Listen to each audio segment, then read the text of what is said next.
Nataka tuombe kwa ajili ya wale watu wanasafiri kutumia maji, njia ya maji. Meli, a ship.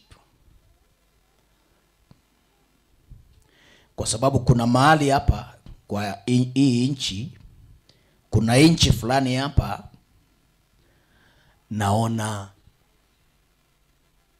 meli kubwa inazama na watu.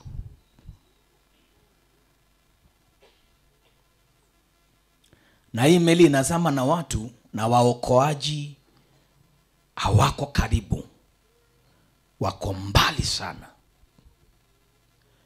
Nasema hivi kwa sababu mambo ya Mungu ni simple. Ni wangapi wamewahi kuangalia ile meli ya Titanic? Hiyo movie. Siku ya kwanza ni dream, siku ya pili ilikuwa ni vision. Vile tu inazama, nikaona ikizama. Nikasema kwani hisi ni movie? Kwa nini Mungu analeta movie hii kwa anga yangu? So, let us pray. Sababu kuna meli kubwa imebeba mizigo na watu ndani. Nimeona ikifanyika kama ile ya Titanic.